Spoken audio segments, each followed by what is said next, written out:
할렐루야. 잠시 교회 소식 전해드리겠습니다. 오늘부터 금요일 저녁까지 홀리워킹이 진행 중에 있습니다. 제 뒤에 있는 십자가에 여러분의 죄를 못 받고 또 하나님 앞에 회개하는 시간을 갖는 홀리워킹에 많은 성도님들이 참여해 주셨으면 합니다. 그리고 이제 고난주간의 반을 넘어서 수요일 왔습니다. 오늘 예배 나오시느라 고생 많으셨습니다. 하나님께서 빈손으로 돌아가게 아니하실 줄로 믿습니다. 또 새벽을 깨우느라 너무 고생하고 계시는데 영상으로 드린 예배도 너무도 귀하지만은 때론 여러분의 한계를 초월해서 예배드리는 그런 영적인 훈련도 우리에게 필요한 줄로 믿습니다. 그렇게 내 삶의 한계를 초월하고 고난주간 때는 웃자고 드리는 말씀인데 곡소리 한 번은 나야 됩니다. 새벽에 일어날 때, 주일 새벽에 나올 때 죽겠다, 이 한마디는 나와야 그래도 우리가 주님의 죽으심과 연합했다라고 말할 수 있는 고난주간 아니겠습니까?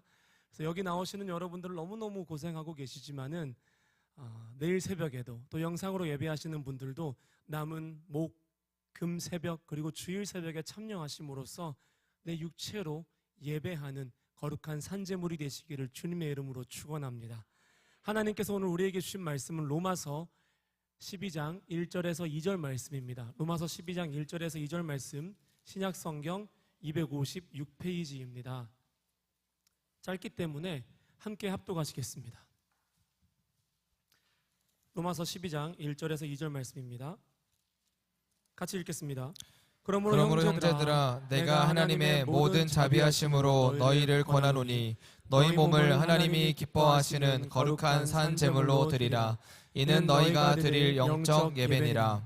너희는 이 세대를 본받지 말고 오직 마음을 새롭게 함으로 변화를 받아 하나님의 선하시고 기뻐하시고 온전하신 뜻이 무엇인지 분별하도록 하라. 아멘. 여호와께서 자기 백성의 상처를 싸매시고 그들의 맞은 자리를 고치시는 날에는 달빛은 변하여 햇빛과 같겠고 햇빛은 7배가 되어 7날의 빛과 같으리라. 할렐루야. 하나님께서 이 고난주간 동안에 우리의 상처를 싸매시고 우리의 맞은 자리를 고치시는 은혜가 있을 줄로 믿습니다. 우리의 희미했던 소망들, 달빛 같았던 그 모든 소망들이 햇빛처럼 7배가 되어 7날의 빛, 온전한 광명으로 드러나게 될 줄로 믿습니다. 그렇게 은혜를 사모하시면서 하나님의 일하심을 경험하는 우리 모두가 되기를 소망합니다. 오만과 편견의 저자인 제인 오스틴은 이렇게 말합니다. 우리를 정의하는 것은 우리가 말하거나 생각하는 것이 아니라 우리가 행하는 것이다. 우리가 말하거나 생각하는 것이 우리를 정의하는 것이 아니라 우리의 행동이 우리를 정의한다고 이야기합니다. 그녀의 말처럼 그리스도인과 교회는 기도하는 내용이나 부르는 찬송의 가사가 아니라 기도한 후에 우리가 하는 행동, 찬송한 후에 그 입술을 가지고 내가 내뱉는 말이 교회와 그리스도인을 세상 앞에서 정의합니다. 저는 대나무를 참 좋아합니다. 소나무가 아니라 대나무를 좋아하는데요. 20살에 아마도 담임 목사님께 이 대나무에 대한 깊은 가르침을 받아서 그런 것 같습니다.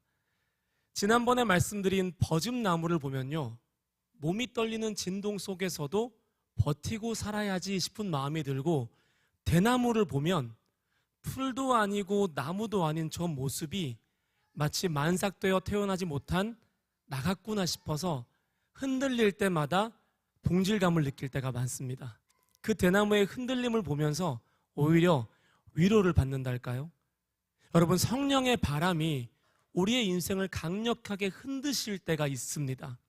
그때는 주님이 저와 여러분을 사용하시려고 흔드시는 것입니다. 민수기 8장 11절 말씀 보시면은 하나님께서 레위인을 흔들어 바치는 제물로 자기 앞에 드리라고 말씀을 하십니다. 그 이유는 여호와께 봉사하게 하기 위함입니다.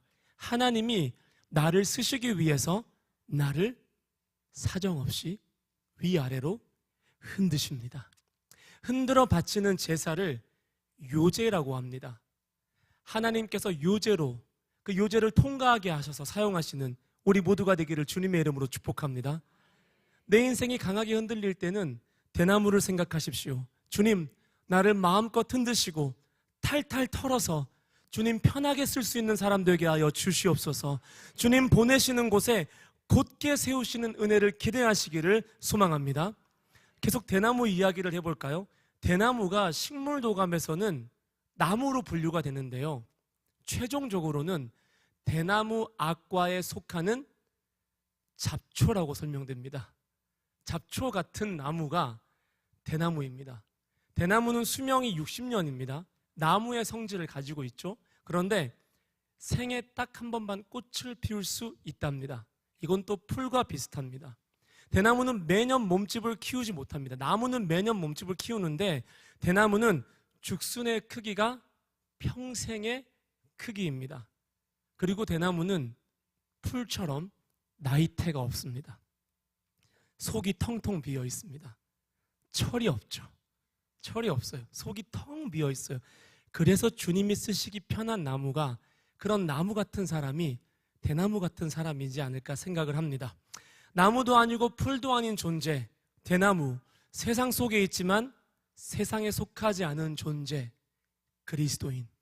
세상에 흔들리지만은 결국 주님의 손에 붙잡히는 사람들, 저는 그런 사람들을 그리스도인이라고 부르고 싶습니다.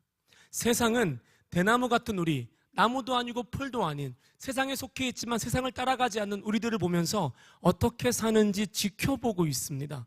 그런데 오늘 말씀을 통해서 우리가 더 주목할 것은 세상이 우리를 어떻게 보는가가 아니라 주님이 나를 지켜보고 있다는 사실입니다. 데살로니가전서 2장 4절 말씀 보시면은 하나님은 내 마음속 깊은 곳을 감찰하시는 분입니다. 하나님은 내 외모를 보지 않고 내 중심, 내 마음의 깊은 곳을 보십니다.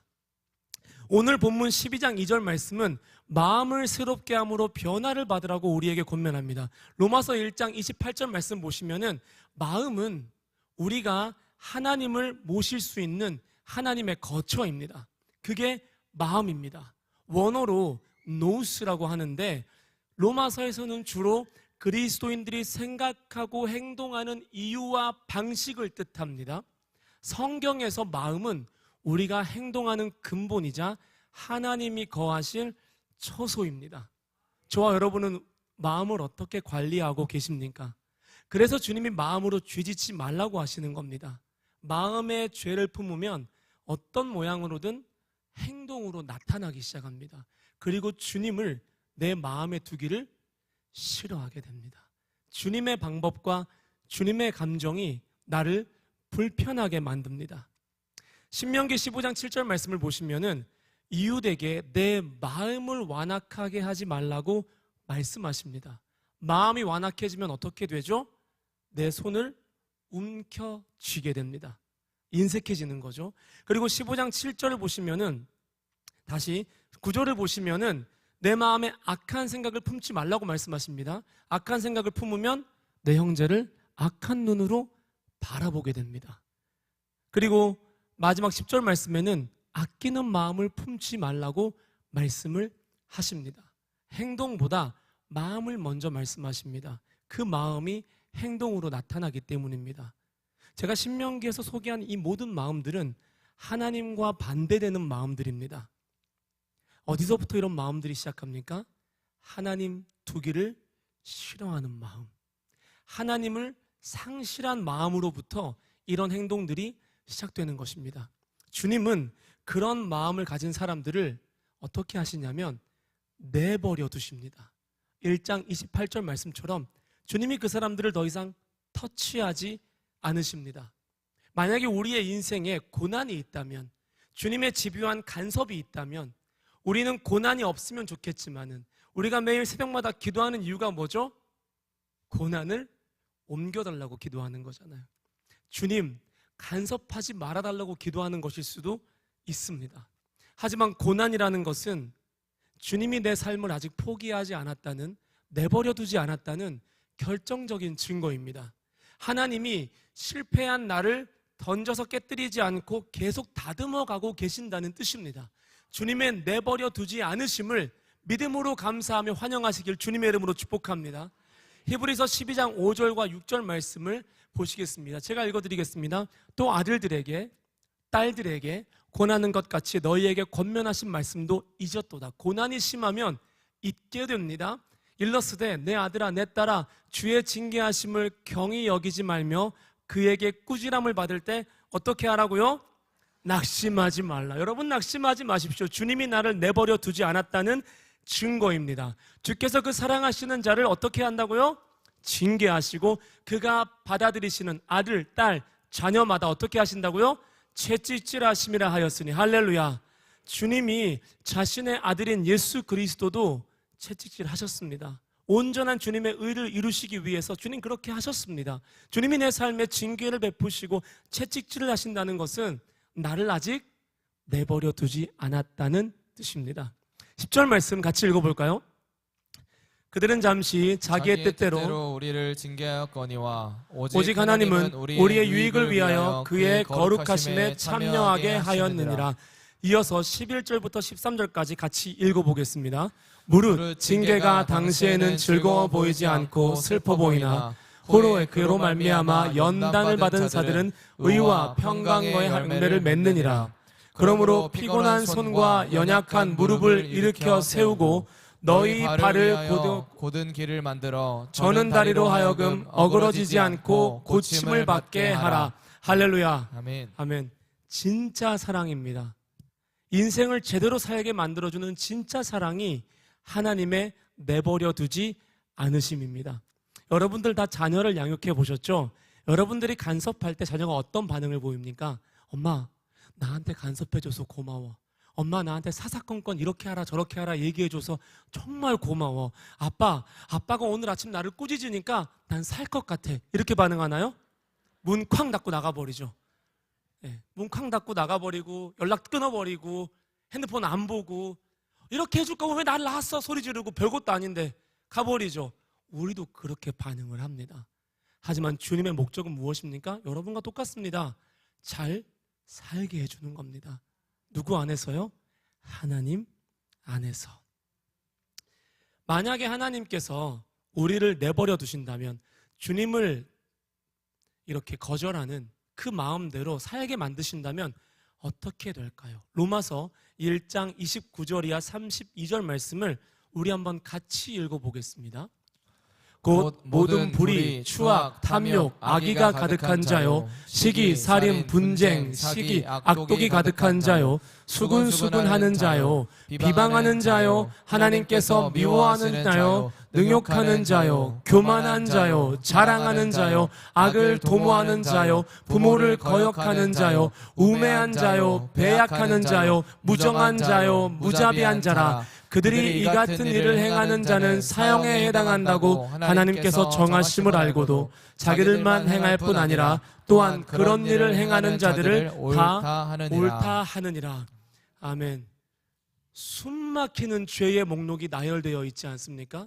여러분, 우리가 이렇게 살면 마지막 날 얼마나 두려워하고 얼마나 후회하겠습니까? 그렇게 살지 말라고 하나님께서 우리 마음을 연단하시는 것입니다. 우리의 행동의 근간이 되는 마음을 새롭게 하시는 것입니다.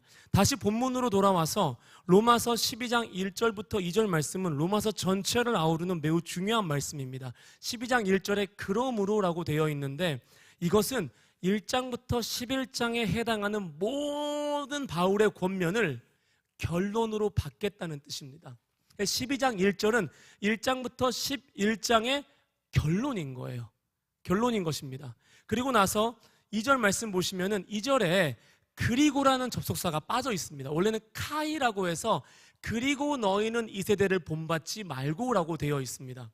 그래서 원래는 그리고 너희는 이 세대를 본받지 말고 이렇게 읽는 것이 원어적인 표현입니다. 즉 12장 2절 말씀은 1절 말씀과 연결되어 있고 1절 말씀을 이루기 위한 하나님의 수단, 권면이라고 보시는 것이 좋습니다. 12장 1절이 큰 권면이면 12장 2절은 1절을 이루기 위한 방법을 의미합니다. 어떻게요? 12장 1절 말씀 보시면은 하나님께서 모든 자비하심으로 너희를 권한다고 되어 있는데 여기서 말하는 자비는 우리로 하여금 하나님이 기뻐하시는 어떤 행동을 하도록 책임을 묻는 자비가 아닙니다. 내가 너에게 이만큼의 사랑을 주었으니 너도 이 정도는 해야지라고 말하는 이런 추궁의 자비가 아니고 책임의 자비가 아닙니다. 여기서 말하는 자비하심은 끝까지 우리를 책임지시는 끝없는 사랑을 의미합니다. 그래서 바울은 로마서 11장 30절 이하 32절에 그 자비하심을 이렇게 이야기합니다. 너희가 전에는 하나님께 순종하지 아니하더니 이스라엘이 순종하지 아니하므로 이제 긍휼을 입었느니라. 저는 이 말씀이 이해가 안 됩니다. 왜 다른 사람이 순종하지 않았는데 내가 긍휼을 입을까? 이해가 안 됩니다. 딱 하나 알 수 있는 건 자격 없는 내가 긍휼을 얻었다는 것입니다. 이와 같이 이 사람들이 순종하지 아니하니 이는 너희에게 베푸시는 긍휼로 이제 그들도 긍휼을 얻게 하려 하심이라. 하나님이 모든 사람을 순종하지 아니하는 가운데 가두어 두심은 모든 사람에게 긍휼을 베풀려 하심이라. 아멘이 적은 이유가 뭔 줄 아십니까? 이해가 안 되기 때문이에요. 왜 가둬두고 왜 이 사람이 순종 안 했는데 내가 긍휼을 받고, 이게 무슨 뜻이지? 이해가 안 되죠. 저도 이 말씀 이해가 안 됩니다. 여러분, 그래서 주님의 자비하심이, 주님의 사랑이 은혜입니다. 은혜는 이해가 안 되고 설명이 안 되는 것입니다. 은혜는, 구원은 내 논리로 설명할 수 없는 것입니다. 여러분, 믿음으로 구원을 받았다고 자랑하잖아요. 실은 예수님이 나를 구원한 겁니다. 예수님의 십자가 대속의 사랑이 내가 믿음에 반응할 능력을 주신 거예요. 내 생각과 경험으로 헤아릴 수 없는 것이 오늘 우리가 찬양했던 죄인오라 부르시는 하나님의 부르심입니다. 의인을 부르러 오지 않았습니다. 죄인을 부르러 오셨습니다. 건강한 자를 부르려고 오지 않았습니다. 상한 자를 부르려고 이 땅에 오셨습니다. 내 주변에 큰 죄를 지은 사람들이 너무 쉽게 용서받고 예수 믿고 복받고 그러잖아요. 그게 하나님의 모든 자비하심입니다. 그걸 불이하게 여기잖아요. 그럼 우린 아직도 하나님의 깊은 부요한 사랑에 도달하지 못한 거예요. 우리가 판단할 수 없는 사랑입니다. 그 사람은 나를 핍박해서 큰 죄인이고 나는 핍박받아서 작은 죄인이라서 구원받기 합당하고 그런 게 아니잖아요. 우린 주님 앞에 서면 모두 다 죄인 중에 괴수입니다. 구원은 믿음으로 받는 것인데 내 능력이 아니라, 제가 말씀드렸죠, 예수님의 사역이, 주님의 대속의 은혜가 나를 구원한 것입니다. 여러분, 신앙생활 하시면서 하나님 너무 불공평한 거 아닙니까? 그렇게 원망했던 적은 없습니까? 했잖아요. 저도 했습니다. 역설적이지만은 주님이 그렇게 불공평하신 분이었기 때문에 죄인인 내가 구원받은 겁니다. 하나님이 그렇게 공평하신 분이면요, 우리 구원 못 받습니다. 하나님이 그 불공평한 사랑을 가지고 자기 아들을 죽이심으로 죄인인 나를 아들로, 딸로 용납하신 것입니다. 그래서 남이 갖는 불공평한 혜택, 그 자비하심에 눈 돌리지 마시고 아무 의도 없는 나를 의롭다 말씀하시고 뜨거운 사랑으로 나를 붙잡으신 그 주님의 사랑에 사로잡히셔서 뜨겁게 찬송하며 살아가시기를 주님의 이름으로 축복합니다. 이해할 수 없는 주님의 그 자비 앞에서 바울이 어떻게 반응하냐면 11장 33절 이렇게 반응합니다. 깊도다 하나님의 지혜와 지식의 풍성하며 그의 판단은 헤아리지 못할 것이며, 그렇죠? 그의 길은 찾지 못할 것이로다. 누가 주의 마음을 알았느냐? 누가 그의 모사가 되었느냐? 누가 주께 먼저 드려서 갚으심을 받겠느냐? 이해할 수 없는 풍성한 주님의 사랑 앞에서 바울의 고백은 깊어서 이해할 수가 없습니다. 내가 할 수 있는 것은 누가 주께 먼저 드려서 갚으심을 받겠느냐? 제가 먼저 주께 드린 바 되겠습니다. 이게 바울의 반응이었습니다. 그리고 바울은 36절에 하나님을 찬송합니다. 이는 만물이 주에게서 나오고 주로 말미암고 주에게로 돌아감이라. 그에게 영광이 세세에 있을지어다. 아멘. 이해할 수 없는 자비, 헤아릴 수 없는 긍휼 앞에서 우리가 할 수 있는 것은 찬송밖에 없습니다. 너무 헤아리려고 하지 마십시오. 그저 찬송하십시오. 다 하나님의 것입니다. 모든 것이 주에게로 말미암았고 주께로 돌아갑니다. 하나님께 영광이 있습니다. 하나님이 이러한 기도를 기뻐하시는 줄로 믿습니다. 실패가 없는 주님이 나를 위해서 유대인의 왕이라는 제목을 딛고 실패한 왕이 되셨습니다. 수치가 없는 주님이 나를 위해서 발가 벗겨지는 수치를 경험하셨습니다. 죄를 모르시는 주님이 나를 위해서 죄인이 되어서 십자가에서 처절하게 죄인들처럼 몸부림치셨습니다. 그가 찔림은 우리의 허물을 인하며 그가 상함은 우리의 죄악을 인함이라. 그가 징계를 받음에 우리가 평화를 누리고 그가 채찍에 맞음으로 우리가 나음을 입었도다. 할렐루야. 찔림으로 내 허물을 걷어내시고 상함으로 내 죄악을 도말하시고 징계를 받음으로 내 죄뿐인 삶에 평안을 주시고 채찍에 맞음으로 나를 온전하게 하신 예수님의 모든 자비하심으로 이곳에 모인 성도님들께 권면합니다.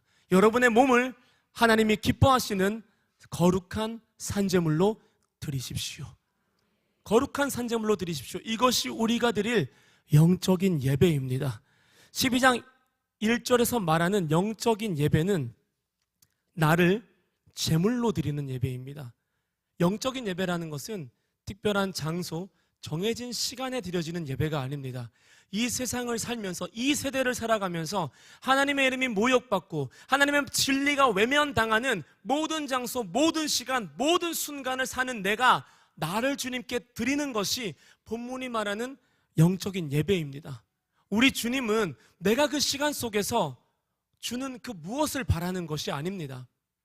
주님과 반대되게 살아가면서 주님께 헌물을 드리고 주님 뜻대로 살지 않으면서 특정한 장소에 모여서 찬양을 하고 기도를 하고 주님이 내가 드리는 무언가를 받기 원하시는 것이 아니라, 잘 기억하십시오.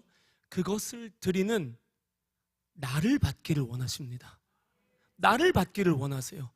뭔가를 드리는 내 자신을 주님께 드리는 것을 12장 1절은 산제물의 영적인 예배라고 말씀하십니다. 예수님께서도요, 자신의 몸을 산제물로 드리셨습니다. 그래서 주님의 공의를 만족시키시고 우리를 향한 하나님의 사랑을 확증하셨습니다. 여러분, 사랑에도 단계가 있습니다. 초보적인 사랑, 막 시작한 사랑은 어떤 줄 아세요? 내가 가진 걸 줍니다. 내가 가진 물건, 내가 가진 돈, 내가 가진 시간, 내가 가진 능력, 내가 갖고 있는 혜택을 그 사람에게 베풀어 줍니다. 이건 쉬운 사랑입니다. 갖고 있는 거 주면 돼요. 사랑한다면 그 정도는 할 수 있습니다. 근데 거기서 사랑이 더 깊어지면 어떻게 되죠? 나를 줍니다. 나를 던집니다. 예수님께서 우리에게 자신을 내어주신 것처럼 하나님은 우리가 하나님을 위해서 나를 드리기를 원하십니다. 내가 기도 응답 받기 원하는 그 간절함보다 더 간절하게 주님은 나의 사랑을 받기를 원하십니다. 내가 주는 그 무엇이 아닌 나를 원하시는 주님의 사랑에 깊이 도달하시길 주님의 이름으로 축복합니다. 에베소서 3장 17절 이하 19절 말씀을 같이 읽어보겠습니다. 믿음으로 말미암아 그리스도께서 너희 마음에 계시게 하시옵고 너희가 사랑 가운데서 그리스도의 잠시 자, 이 사랑 가운데서가 어떤 사랑이죠? 그리스도의 사랑입니다. 우리끼리의 사랑이 아니라 그리스도께서 베풀어 주신 그 사랑 가운데서 뿌리가 박히고 터가 굳어져서 마음껏 흔들려도 쓰임받는 대나무 같은 사람들이 되기를 원하시는 것입니다. 계속 읽어볼까요? 능히 모든 성도와 함께 지식에 넘치는 그리스도의 사랑을 알고 그 너비와 길이와 높이와 깊이가 어떠함을 깨달아 하나님의 모든 충만하신 것으로 너희에게 충만하게 하시기를 구하노라. 아멘. 주님의 사랑의 긍휼의 너비와 길이와 높이와 깊이의 어떠함을 깨닫는 고난주간 되시기를 주님의 이름으로 축복합니다. 그 장성한 분량에 도달하시기를 주님의 이름으로 축복합니다. 하나님은 2절 말씀에 이 세대를 본받지 말고 마음을 새롭게 함으로 변화를 받아 하나님의 선하시고 온전하시고 기뻐하신 뜻이 무엇인지 분별하라고 말씀을 하셨습니다. 여기서 말하는 변화는 내적으로 외적으로 완전히 거듭나는 새 사람의 변화를 의미합니다. 여러분, 새 사람 되고 싶으시죠? 내 죄의 옛사람을 벗어던지고 하나님 원하시는 새 사람을 사모하시지 않으십니까? 어떻게 하면 새 사람이 될 수 있을까요?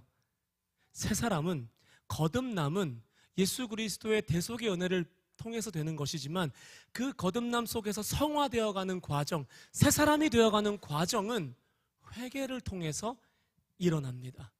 회개를 통해서 우리가 새 사람이 되는 것입니다. 회개가 무엇입니까? 회개가 뭘까요? 눈물 콧물을 다 쏟고 주님 앞에 죄를 고백하는 게 회개일까요? 그게 영적인 예배일까요? 그거는 회개가 아닙니다. 회개를 그렇게 생각하시면 곤란합니다. 성경적인 회개, 구약을 보시면은 죄 사함에는 에덴 동산 이후부터 반드시 따라오는 절차가 있었습니다. 뭐였냐면 살아있는 죄물의 죽음이었습니다. 누군가 죽어야 그게 회개입니다. 여러분, 내 죄를 위해서 짐승을 한 마리 잡는 게 쉬울까요? 오늘 여기 와서 회개하는 게 쉬울까요? 짐승을 잡아 피를 빼고 가죽을 벗기고 각을 뜨고 내장을 태우는 게 쉬울까요? 홀리워킹 와서 한번 회개하는 게 쉬울까요? 큰일 났다니까요. 저도 마찬가지입니다. 여러분, 성경적인 정답은 양 한 마리 잡는 게 더 쉽습니다. 그게 회개거든요. 진짜 회개해 본 사람은 그냥 양을 잡고 말지, 소를 잡고 말지, 비둘기를 잡고 말지, 은 30세계를 내고 말지, 이렇게 생각하게 될 겁니다. 눈물 콧물 흘리는 게 회개가 아니라 그 죄 때문에 그 죄를 이겨보고 싶어서 그 죄를 따라 살고 싶지 않아서 내 피를 쏟는 게 회개입니다. 회개는 내가 죽는 거예요. 진짜 아멘 안 하시네요. 하나님의 말씀에 순종하기 위해서 내 피를 쏟아버리고 내 가죽을 벗기고 내 자존심과 내 꿈과 내 자아가 조각조각 각으로 떠져서 주님께 드려지는 것이, 태워지는 것이 산제물의 회개입니다. 죄에 대해서 나를 죽이는 게 회개입니다. 여러분 생각해 보십시오. 나를 공격한 이웃을 같이 때리고 양 한 마리 잡는 것이 그를 용서하기 위해서 나를 죽이는 것보다 쉽습니다. 쉬워요. 오른뺨을 맞으면 같이 오른뺨을 때리고 제물을 드리는 것이 왼뺨을 돌려대는 것보다 쉬워요. 남의 것을 탐하고 빼앗은 다음에 값을 치르는 것이 내 것을 탐하는 사람에게 내 속옷을 벗어주고 내 가죽을 벗겨주는 것보다 쉽습니다. 내가 죽는 게, 내 가죽이 벗겨지는 게, 내 왼뺨을 맞고 오른뺨을 맞는 게 회개입니다. 철저히 죽어야 하나님의 깊은 사랑에 도달할 수 있고 영적인 예배를 드리게 될 수 있을 줄로 믿습니다. 오늘 요즘에 드라마나 영화를 보면 좀비 많이 나오죠. 좀비가 뭔지 아십니까? 그 왜 이렇게 해서 그렇게 어중간하게, 진짜 놀라셨나 봐요. 어중간하게 살아있는 존재 있잖아요. 피를 탐하고 인지도 없고 살아있으나 죽어있는 존재, 그게 좀비입니다. 어중간하게 회개하잖아요. 그러면 기형적인 그리스도인이 됩니다. 죽긴 죽었는데 사망의 냄새를 떨쳐버리지 못하고 죄를 찾아서 헤매이는 불쌍한 삶을 살게 되는 것입니다. 제대로 죽어서 그리스도의 죽으심과 부활하심에 연합하는 은혜가 있기를 주님의 이름으로 축복합니다. 그런 그리스도인들이 있는 곳에는 부활의 능력과 부활의 향기가 넘쳐납니다. 제가 좋아하는 말이 있습니다. 구역장이 죽으면 구역이 살고, 목사가 죽으면 교회가 삽니다. 남편이 죽으면 아내가, 와, 남편분들 아무도 안 죽어보셨나 봐요. 남편이 죽으면 아내가 살고, 아내가 죽으면 자녀가 살고, 자녀가 죽으면 가정과 나라와 민족이 살아납니다. 그리스도인은 죽음으로 사망을 이기는 사람들임을 믿으시기를 바랍니다. 그냥 산제물이 되십시오. 예수님처럼 도살장에 끌려가는 양처럼. 여러분, 양이 이렇게 딱 칼에 박힐 때 어떻게 반응하는 줄 아세요? 돼지는 꽉 합니다. 멱다는 소리를 내요. 양은 어떻게 반응하는 줄 아세요? 한마디도 안 합니다. 탁 찌를 때 눈 끔뻑하고 죽습니다.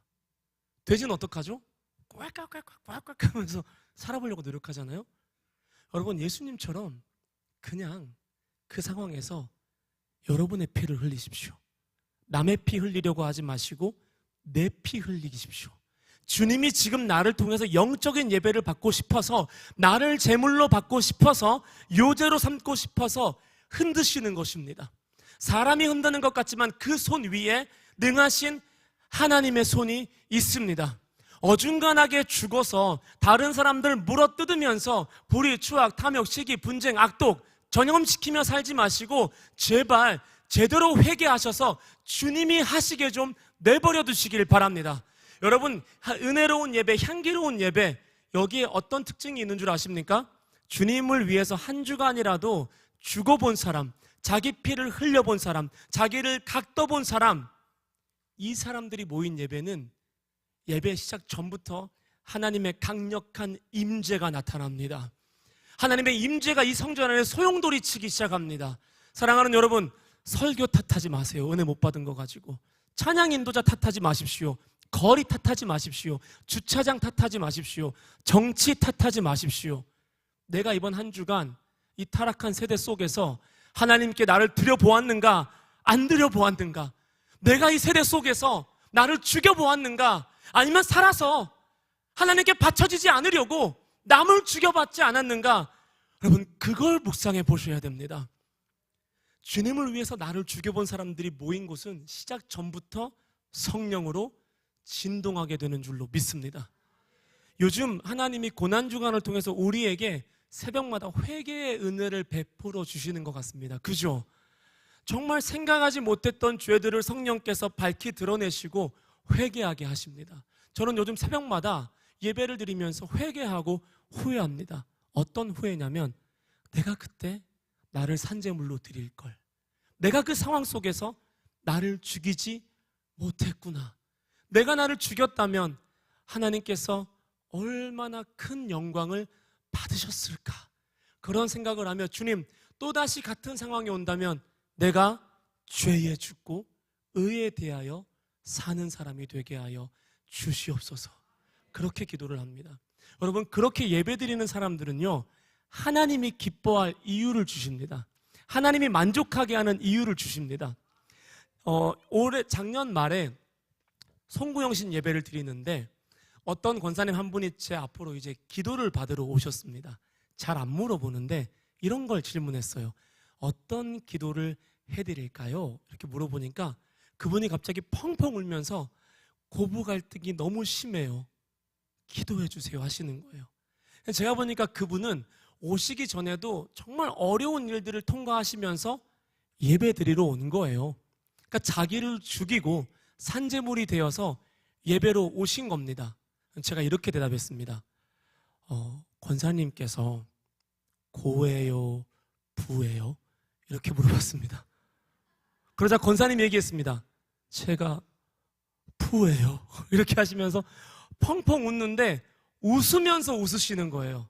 웃으면서 우시는 거예요. 제가 그걸 보고 어떤 생각을 했냐면, 하나님 안에서 자기를 죽여본 사람은 눈물 가운데서도 하나님이 웃을 일을 주시는구나, 이삭하게 하시는구나, 웃게 하시는구나. 여러분의 삶에 그런 일들이 있으십니까? 그냥 통장에 꽁돈이 들어와서, 혹은 나를 힘들게 하던 사람이 다리가 부러져서 이것 때문에 웃는 것이 아니라 성전에 나와서 하나님이 주시는 일로 말미암아서, 말씀의 깨달음과 기도의 깨달음으로 말미암아서 웃었던 일이 언제적입니까? 하나님 말씀하십니다. 회개해라. 그리하면 주 앞에서 유쾌하게 되는 날이 이를 것이니라. 할렐루야. 로마서 6장 6절 말씀 같이 읽어보도록 하겠습니다.